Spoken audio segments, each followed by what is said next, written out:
Hello students, स्वागत है learn chemistry में। और अब हम बिल्कुल क्लाइमैक्स पे पहुंच चुके हैं उस कहानी के, जो कहानी आपके सेशन के स्टार्टिंग में शुरू हुई थी। अब सिर्फ 4.5 दिन बचे हैं और अब आपको अपना क्लाइमैक्स लिखना है अपनी कहानी का, और बहुत अच्छे से लिखेंगे आप। कैसे करेंगे इसकी प्लानिंग वो हम डिस्कस कर लेते हैं। आपके पास बेटा 4.5 दिन बचे हैं। आपका पेपर 30 मार्क्स का प्रैक्टिकल एग्जाम पहले ही हो चुका है, सिर्फ 70 मार्क्स आपको तैयारी करनी है उसकी, और आपके पास 10 चैप्टर्स हैं। इन 4.5 दिन को आप जितने अच्छे से, जितनी तरीके से, जितनी कंसिस्टेंसी से, जितनी ऑनेस्टी से आप इसको कंप्लीट करोगे, प्लानिंग से चलोगे, उतनी ही अच्छी, उतनी ही सुंदर आपकी कहानी होगी, उसका द एंड होगा। क्योंकि आपको पता है क्लास 12th के जो आपके मार्क्स होते हैं वो पूरी ज़िंदगी आपके साथ रहते हैं। पूरी ज़िंदगी वो आप कहीं भी जाओ, किसी भी आप कॉलेज में एडमिशन लो, आप इंडिया से बाहर जा रहे हो वहाँ जाके एडमिशन ले रहे हो, किसी भी कंपटीशन में जा रहे हो, तो 12th के मार्क्स आपको पता है इम्पॉर्टेंट है। तो अब आपको जुट जाना है पूरी हिम्मत के साथ इन 4.5 दिन के लिए। अब कुछ बच्चे ऐसे हैं जो शुरू से तैयारी कर रहे हैं, उन्होंने सारे sample paper, one shot, PYQ सब कुछ कर लिया। लेकिन हमारे कुछ बच्चे ऐसे भी हैं कि जिनकी तैयारी ही अब शुरू होने वाली है ना, जो अभी जागे हैं। तो कोई जरूरत नहीं है परेशान होने की। 4.5 दिन बहुत होते हैं, ठीक है। बच्चे, कुछ बच्चे यहाँ पर हैं और कुछ बच्चे यहाँ पे हैं, लेकिन जो ये वाले बच्चे हैं ना, अगर ये भी स्टेडली, धीरे धीरे धीरे धीरे तरीके से चलते रहें तो यहाँ पहुंच सकते हैं। क्योंकि केमिस्ट्री के लिए ये दिन कम नहीं है, आप बहुत अच्छी तैयारी केमिस्ट्री की 4.5 दिन में कर सकते हो। चलो प्लान करते हैं कैसे करनी है तैयारी। पहला दिन आपका, क्योंकि जब आप अपना इंग्लिश का एग्जाम देकर आओगे 22 तारीख को, उसके बाद आपके पास आधा दिन बचेगा। आप 1-2 घंटे आराम से रेस्ट कीजिए, ठीक है, कोई जल्दी नहीं है। रेस्ट करने के बाद आपको क्या करना है, फ्रेश होकर अपनी प्लानिंग स्टार्ट करनी है। प्लानिंग में लेकिन ध्यान रखें, सबसे पहले उठते ही इंस्टा पे रील्स नहीं देखनी है। क्या करना है, इनऑर्गेनिक केमिस्ट्री पढ़नी है। यस, इनऑर्गेनिक केमिस्ट्री के बेटा सिर्फ 2 ही चैप्टर हैं आपके सिलेबस में, 2 चैप्टर हैं। और D&F ब्लॉक तो बहुत बड़ा चैप्टर नहीं है, कोऑर्डिनेशन केमिस्ट्री में बिल्कुल टाइम लग सकता है। तो इन दोनों चैप्टर को आप खत्म करेंगे पहले आधे दिन में। क्या पॉसिबल है? बिल्कुल पॉसिबल है। जिन बच्चों की तैयारी हो चुकी है उनके लिए तो पॉसिबल है, और जिनकी तैयारी नहीं हुई है तो अब टाइम कम बचा है तो वन शॉट देख लें आप इन चैप्टर्स के बेटा क्या कर लें, वन शॉट देख ले, चैनल पर अपलोडेड है। राइट, 1-1 घंटे की ये वीडियो है। और आप जब पहले दिन इंग्लिश का पेपर देकर आए हैं तो वैसे ही बहुत थके हुए हैं, आपको एंटरटेनमेंट भी चाहिए, बहुत बोर हो गए हैं, तो आप मोबाइल या लैपटॉप आपको यूज करते हो, तो आपको लगता है कि चलो भाई, बुक से आप बोर बहुत जल्दी हो जाते हो, तो इसलिए आप क्या करें, वहां पर वन शॉट देख लें इन चैप्टर्स के। लेकिन मैं फिर से कह रही हूँ कि आप इधर उधर डिस्ट्रैक्ट नहीं होंगे, ऑनेस्टी से इन 4.5 दिन का इस्तेमाल करेंगे। तो वन शॉट देखने हैं आपने दोनों के, और साथ ही क्या करना है, PYQs करने। देखो बेटा, D&F में हर बार जो क्वेश्चन आता है, 1-1 मार्क के क्वेश्चन वहां पर निकलते हैं और रिपीटेड क्वेश्चन पूछे जाते हैं इस चैप्टर से। PYQ अगर आपने सारे कर लिए, इसके सारे PYQ अगर आप कर लिए आपने D&F के, तो आपका D&F से तो कोई भी क्वेश्चन आए आप बना ही लोगे। राइट, तो आपने वन शॉट देख लिया, PYQ कर लिया, और साथ में आप कर लो बेटा इन टेक्स्ट क्वेश्चन। क्या कर लो, इन टेक्स्ट क्वेश्चन कर लो NCERT से। इतना आपने पहले दिन करना है, देखकर घबराना नहीं है, बहुत ज्यादा काम नहीं है। 2 घंटे यहाँ पे लगे, 1 घंटा यहाँ पे खत्म। इन टेक्स्ट क्वेश्चन D&F में और कोऑर्डिनेशन में बहुत कम है, मुश्किल से 10 क्वेश्चन होंगे, खत्म। उसके बाद आपने कर लिया PYQ, रात में आराम से बैठ के PYQ करो और टाइम से सो जाओ, पहले दिन से भी थके हुए हो। अब आ गया आपका 23rd का जो आपका दिन है वो सबसे इंपॉर्टेंट दिन है, और उसके अंदर हम केमिस्ट्री का वो पार्ट करेंगे जो सबसे ज्यादा मार्क्स वाला हमारा पार्ट है, यानी कि ऑर्गेनिक केमिस्ट्री। आपको पता है कि ऑर्गेनिक केमिस्ट्री का जो पोर्शन है ना, वो उसकी सबसे ज्यादा वेटेज है, और सबसे ज्यादा चैप्टर, बिल्कुल हाफ चैप्टर, 5 चैप्टर, 10 में से 5 चैप्टर ऑर्गेनिक केमिस्ट्री के ही हमारे सिलेबस में। तो पहले 3 चैप्टर, जिसमें से आपका haloalkanes, alcohol, phenol and ether, और एल्डिहाइड एंड कीटोन, तीनों लेंदी चैप्टर हैं। आप उठे सुबह को बिल्कुल फ्रेश माइंड हो, आपको अब केमिस्ट्री ही पढ़नी है, और पहले दिन जोश भी ज्यादा होता है कि भैया आज तो हम फोड़ के रख देंगे सारी केमिस्ट्री को, है ना। जोश के साथ अपने इस चैप्टर को, इन चैप्टर्स को स्टार्ट करेंगे। क्या करना है, फिर से आपने वन शॉट देखने हैं, रिवाइज करने हैं तीनों चैप्टर्स। लेकिन सिर्फ वन शॉट से काम नहीं चलेगा, क्योंकि ऑर्गेनिक इतनी छोटी चीज नहीं है, कोई वो नहीं है कि बस यहाँ पे स्टेटमेंट पढ़ने हैं। यहाँ पर तो आपको कन्वर्जन के क्वेश्चन भी आएंगे, यहाँ पर आपको वर्ड न्यूमेरिकल भी आएंगे, यहाँ पर आपको ABCD भी आएगी, यहाँ पर आपको नेम रिएक्शंस भी आएंगी। तो आपने वन शॉट देखने के बाद यहाँ पर करनी है नेम रिएक्शन इन तीनों चैप्टर्स की। नेम रिएक्शन मैंने जैसे पहले भी कहा है, आपने एक लिस्ट बना ली होगी। इसकी जो लिस्ट है और इसकी जो सारी नेम रिएक्शन का जो रिवीजन है, उसकी भी बेटा वीडियो चैनल पर अपलोडेड है ना। और अगर आपने पेपर पे लिखी हुई है तो बहुत अच्छी बात है, आप रिवाइज करेंगे, लिख कर देखेंगे नेम रिएक्शन को, ठीक है। बाई प्रोडक्ट्स जो बनते हैं वो भी याद करने हैं। उसके बाद है रिएजेंट्स। जी हाँ, रिएजेंट्स भी आपको याद करने हैं। कई बार क्या होता है, ABCD वाली जो प्रॉब्लम्स होती है कि A से B बन रहा है, B से C बन रहा है, बीच में एरो पर पूछ लेता है क्या है, तो रिएजेंट भी आपको याद होने चाहिए। तो रिएजेंट वाली वीडियो भी अपलोडेड है। साथ में करेंगे बेटा आप रीजनिंग के क्वेश्चन।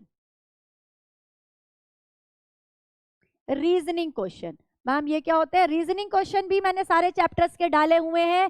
ये वो क्वेश्चंस होते हैं जैसे आपसे पूछ लेता है कि सेकेंडरी एमीन जो ऑर्डर है आपका एमीन्स का, वो क्या है, ऑर्डर सेकेंडरी है, देन प्राइमरी है, देन टर्शरी है, क्यों है ये ऑर्डर, या फिर फिनॉल क्यों ज्यादा एसिडिक है अल्कोहल से, या फिर कार्बोक्सिलिक एसिड क्यों ज्यादा एसिडिक है फिनॉल से, मेटा डायरेक्टिंग ग्रुप का क्या इफेक्ट पड़ता है, मेटा डायरेक्टिंग ग्रुप का क्या इफेक्ट पड़ता है एसिडिटी पर। ये जितने भी क्वेश्चंस जो बनते हैं, सॉल्युबिलिटी के जो क्वेश्चन बनते हैं, बॉइलिंग पॉइंट के जो क्वेश्चन बनते हैं, वो सारे रीजनिंग क्वेश्चन है।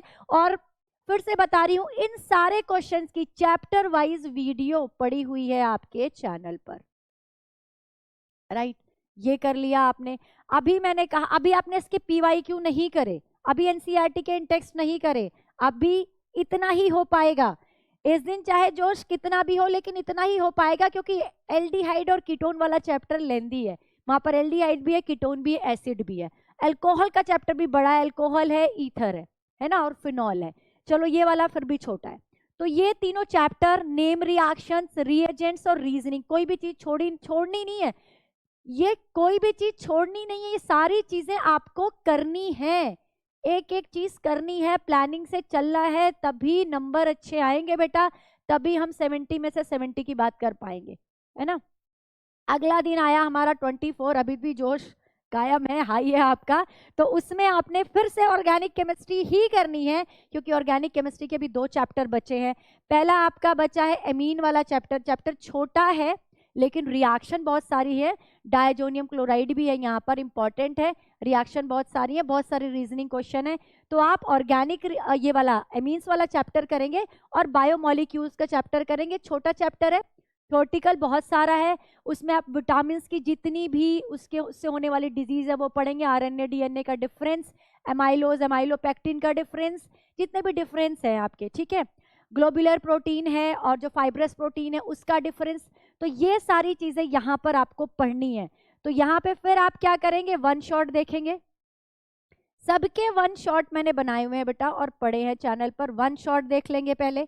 उसके बाद आप ये चैप्टर की तो नेम रिएक्शन करनी है। रिएक्शन बेटा बायोमोलिक्यूल्स में भी है ना, ग्लूकोनिक एसिड कैसे बनता है, ग्लूकारिक एसिड कैसे बनता है, सैक्रिक एसिड कैसे बनता है, वो सारी रिएक्शन भी करनी है बायोमोलिक्यूल की।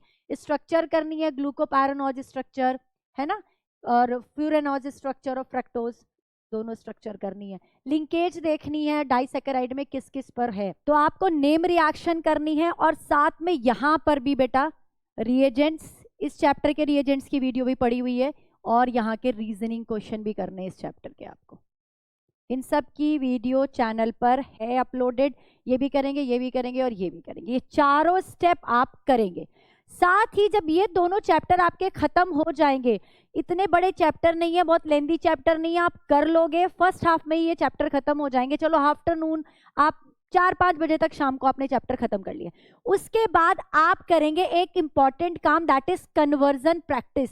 कन्वर्जन प्रैक्टिस आज ही के दिन स्टार्ट करना है, 24 को ही स्टार्ट करना है। क्यों करना है, पहले दिन पढ़ ली थी ऑर्गेनिक, अगले दिन भी ऑर्गेनिक पढ़ ली, तो जब कन्वर्जन करोगे ना तो पहले दिन के तीनों चैप्टर भी रिवाइज हो जाएंगे, क्योंकि कन्वर्जन में तो पूरी केमिस्ट्री से कहीं से भी क्वेश्चन आ जाता है।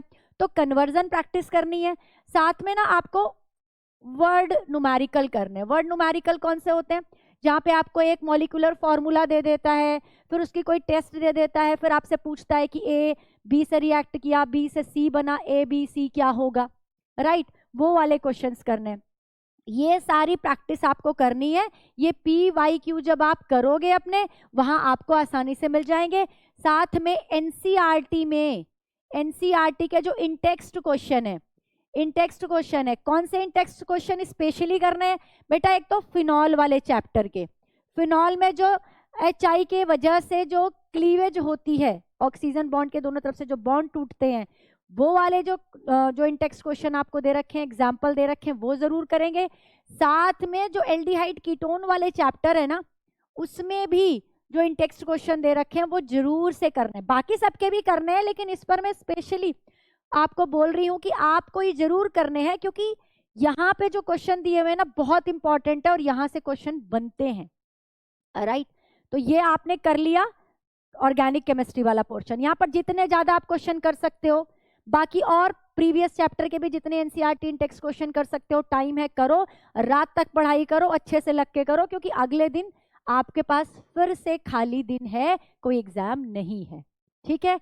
तो ये दोनों दिन आपने बहुत अच्छे से यूटिलाइज करने, ऑर्गेनिक केमिस्ट्री को बिल्कुल धांसू तरीके से तैयार करना है। फिर से कह रही हूँ, बार बार कह रही हूँ कि वन शॉट नेम रिएक्शन की वीडियो, साथ में आपने रिएजेंट्स कौन कौन से आएंगे, रीजनिंग क्वेश्चन कौन कौन से होंगे, कन्वर्जन, ए से बी बनता है, बी से सी बनता है, सी से डी बनता है, उनके वो सारे क्या क्या बनेंगे, वो वर्ड के जो न्यूमेरिकल हैं, वर्ड न्यूमेरिकल्स, वो सारे डिफरेंसेस हैं इस वाले चैप्टर के, बायोमोलिक्यूल्स के, वो सब करने हैं, ठीक है? ये सब आपको 2 दिन बिल्कुल ऑर्गेनिक को देने हैं, बिल्कुल अपने दिमाग को शांत करके सिर्फ हमने ऑर्गेनिक पढ़नी है, ठीक है? इनऑर्गेनिक तो पहले ही हो चुकी है, ऑर्गेनिक पढ़नी है। अब बात कर लेते हैं 25 की। 25 को आपको करनी है फिजिकल केमिस्ट्री। हाँ जी, फिजिकल केमिस्ट्री में आपके पास 3 चैप्टर हैं, सॉल्यूशन, इलेक्ट्रोकेमिस्ट्री और है आपका last chapter chemical kinetics. Chemical kinetics तो छोटा सा चैप्टर है, इलेक्ट्रोकेमिस्ट्री और सॉल्यूशन लेंथी चैप्टर्स हैं, ठीक है? इन चैप्टर्स के भी आप वन शॉट देखेंगे। अगर आपकी बहुत अच्छी प्रैक्टिस हो चुकी है तो मैंने पूरी फिजिकल केमिस्ट्री का भी एक वन शॉट बनाया हुआ है, आप सिर्फ उसे देख लेंगे। साथ में हर एक टॉपिक के न्यूमेरिकल्स करेंगे, न्यूमेरिकल प्रैक्टिस यहां करनी है, PYQs करने हैं, इन टेक्स्ट के न्यूमेरिकल करने हैं। न्यूमेरिकल जरूर करने हैं, फिजिकल केमिस्ट्री से न्यूमेरिकल ही सबसे ज्यादा बनते हैं। देखो इस वाले चैप्टर में कॉलिगेटिव प्रॉपर्टी के सारे फॉर्मूले, और अच्छा एक बात और याद रखेंगे, जो कॉलिगेटिव प्रॉपर्टी के फॉर्मूले होंगे ना बेटा, वांट ऑफ फैक्टर के साथ यूज करेंगे उनको, वांट ऑफ फैक्टर को यूज करके ही लर्न करने हैं फॉर्मूले, या जो क्वेश्चन अटेम्प्ट करना है वांट ऑफ फैक्टर यूज करते हुए ही करना है। आप सारे बच्चे यही गलती करते हो कि आई को छोड़ देते हो, वहां देखते ही नहीं हो कि इलेक्ट्रोलाइट है, नॉन इलेक्ट्रोलाइट की तरह क्वेश्चन को सॉल्व करके आ जाते हो। आपने क्या करना है, हर एक फॉर्मूले को ऐसे ही लिखना है, कॉलिगेटिव प्रॉपर्टी के, उसमें वांट ऑफ फैक्टर कंसीडर करना है। अगर इलेक्ट्रोलाइट है तो आई की वैल्यू लिखो, नॉन इलेक्ट्रोलाइट है तो आई की वैल्यू को 1 कर दो, ठीक है? क्योंकि अगर आपके दिमाग में ये रहेगा कि अच्छा मेरे पास यही फॉर्मूला है, तो आप आई के बारे में सोचोगे, आप इलेक्ट्रोलाइट और नॉन इलेक्ट्रोलाइट को देखोगे क्वेश्चन में गिवन है कि नहीं। नहीं तो आप क्या करते हो, आई को छोड़ देते हो, ध्यान ही नहीं देते, फटाफट उठाया और क्वेश्चन को सॉल्व कर दिया, और हमारा क्वेश्चन क्या हो जाता है, गलत हो जाता है, ठीक है? ध्यान रखेंगे कि जब हम कॉलिगेटिव प्रॉपर्टी के क्वेश्चन करेंगे वांट ऑफ फैक्टर को पहले ही कंसीडर करेंगे, ठीक? उसके बाद इलेक्ट्रोकेमिस्ट्री में नर्स्ट इक्वेशन के सारे क्वेश्चन बहुत अच्छे से करेंगे, उनमें आपको कोई गलती नहीं करनी है। फैराडे इलेक्ट्रोलाइसिस के जो 2 लॉ हैं उनके क्वेश्चन करेंगे, कोलार्स लॉ का क्वेश्चन करेंगे, है ना, लिमिटिंग मोलर कंडक्टिविटी कैसे हम निकालते हैं। लास्ट केमिकल काइनेटिक्स में ग्राफ्स पर फोकस करेंगे, ग्राफ जरूर करके जाने हैं, फर्स्ट ऑर्डर के, 0 ऑर्डर के, टी हाफ निकालने की, nth ऑर्डर की इक्वेशन याद रखेंगे, nth ऑर्डर की इक्वेशन याद करके कैसे हम किसी भी ऑर्डर का रेट कांस्टेंट की यूनिट निकाल सकते हैं, ये जरूर करके जाएंगे।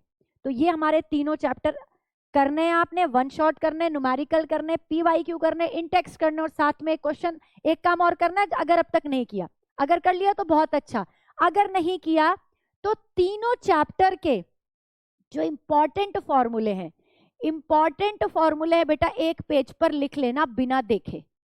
आपने लर्न कर लिए, ठीक है, न्यूमेरिकल प्रैक्टिस कर ली, इंपॉर्टेंट फॉर्मूले को एक पेज पर लिख लो। एक पेज पर ही तीनों चैप्टर के इंपॉर्टेंट फॉर्मूले आ जाएंगे, छोटे से तीन जीरो ऑर्डर के ग्राफ हैं और 3 ही फर्स्ट ऑर्डर के ग्राफ हैं, मैंने बनवाए हुए हैं, है ना, वन शॉट में, वो बना लेंगे।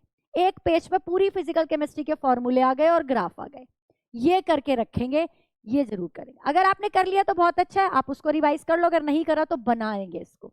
इसको बनाने से क्या होगा, एक तो आपके सारे फॉर्मूले रिवाइज हो जाएंगे। आपने सिर्फ एक दिन पहले ही, 2 दिन पहले ही जब ये शीट बनाई हुई होगी तो आपके दिमाग में छप जाएंगे सारे फॉर्मूले भी और ग्राफ भी। तो आपको ये जरूर करना है, क्योंकि वहां पे फॉर्मूले भूल जाते हैं, ठीक है, सारे फॉर्मूले याद होंगे तो इजी होगा। अब आ गया हमारा लास्ट दिन, 26 तारीख को क्या करना है। 22, 23, 24, 25 में अगर कुछ छूट गया है, आप पूरा नहीं कर पाए उन दिनों में, तो आपको वो काम पहले सुबह को उठकर 26 में उसको कंप्लीट करना है, पहले उसको निपटाओ।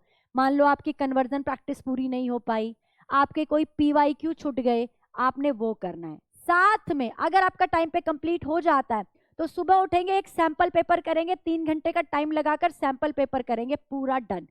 जब आप सैंपल पेपर करेंगे तो सारा जो अब तक का पढ़ा हुआ है सारा रिवाइज हो जाएगा। और अगर कहीं पर अटक रहे हो बेटा, तो जाकर फिर फटाफट उस वाले पोर्शन को रिवाइज कर लो, ठीक है। ये सैंपल पेपर आपने 3 घंटे सुबह लगा दिया, उसके बाद अपना दोपहर में लंच वंच किया, आपके पास अब जो टाइम है, फिर आप क्या करो, ये वाली जो शीट बनाई थी, ये जो फॉर्मूला शीट बनाई थी, इसको एक बार रिवाइज कर लो, ठीक है। फॉर्मूला शीट एक बार रिवाइज कर लो। अगर इन टेक्स्ट क्वेश्चन कोई देखने रह गए, इन टेक्स्ट क्वेश्चन देख लो NCERT के, मतलब अब आपको मिक्स क्वेश्चन करने हैं। अब चैप्टर वाइज नहीं चलेंगे, लास्ट डे में हम चैप्टर वाइज नहीं चलेंगे, लास्ट डे में हम मिक्स क्वेश्चन करेंगे। आपको लग रहा है कि मेरा ना ये वाला ना मैं भूल रहा हूँ, इनऑर्गेनिक केमिस्ट्री का मैं भूल रहा हूँ कुछ, वन शॉट देख लो, है ना। तो ये 3 घंटे 4 घंटे जो आपने रखने हैं, वो उसमें चीजें रिवाइज करनी है, छूटा हुआ सारा काम पूरा करना है। उसके बाद शाम को करीब 6 बजे आप बैठ जाओ और एक सैंपल पेपर और लगा लो। एक सैंपल पेपर आपने क्या करना है, इवनिंग में करना है और एक मॉर्निंग में करना है, इवनिंग में कर लो इसको। एक सैंपल पेपर आपने इवनिंग में करना है, 6 से 9 बजे तक आपका पेपर ये कंप्लीट हो जाएगा, ठीक है। कुछ भी और छूटा है, कुछ अटका है, वो जाकर रिवाइज कर लो। 10 साढ़े 10 तक आप सो जाओगे, साउंड स्लीप लोगे, क्योंकि कल आपका पेपर होने वाला है। कब? 27 को आपका क्या है बेटा, एग्जाम डे है, ठीक है। उस दिन आपको बहुत देर तक नहीं जागना है, जागने का सारा काम आपको 23 में कर लो, 24 में कर लो, 25 में कर लो। इन तीनों दिन में आप रात में जितना जागना है जाग लो, जितना अपना कोर्स खींचना है, सिलेबस खींचना है, खींच लो। लेकिन लास्ट वाले दिन आपको थकना नहीं है, अपनी नींद पूरी करनी है। मैंने देखा बच्चे क्या करते हैं, पहले तो धीरे धीरे चलते हैं, कछुए की चाल से चलते रहते हैं, धीरे धीरे धीरे धीरे, फिर वो क्या करते हैं, यहाँ पे आके खरगोश बनने लगते हैं, फिर वो दौड़म दौड़ी शुरू करते हैं और पूरी रात जागते हैं, और फिर क्या होता है, खरगोश की तरह एग्जाम में जाके सो जाते हैं। ऐसे नहीं करना आपको। आपको खरगोश और कछुए की कहानी जीनी तो है, लेकिन अपने तरीके से जीनी है, उनको फॉलो नहीं करना। आपको की तरह स्टेडी बनना है, कंसिस्टेंट बनना है, ठीक है। और खरगोश की तरह आपको फुर्तीला भी बनना है ना, अटेंटिव रहना है, टाइम पे अपनी सारी चीजें कंप्लीट करनी है। लेकिन खरगोश की तरह ओवर कॉन्फिडेंट नहीं बनना कि हम तो कर लेंगे, लास्ट वाले दिन कर लेंगे, ऐसे नहीं करना, ठीक है। अपनी कहानी के अपने आप हीरो बनो, ना तो कोई कछुआ आपका हीरो है ना खरगोश, आप अपनी कहानी के हीरो बनो। 3 पिलर्स आपकी लाइफ में जो सबसे ज्यादा इंपॉर्टेंट है, उनके साथ अपने इस टास्क को पूरा करो। कंसिस्टेंसी रखो बेटा, प्लानिंग हमने कर ली, कंसिस्टेंसी आपको रखनी है, टाइम मैनेजमेंट आपको करके चलना है, और ऑनेस्टी के साथ आपको ये अपना टास्क कंप्लीट करना है। अगर आपने ये 4.5 दिन अच्छे से कर लिए तो आपको 70 में से 70 मार्क्स लाने से कोई भी नहीं रोक सकता। अब आपको बस जुट जाना है, अच्छे से अपनी पढ़ाई करनी है। All the best, thank you so much.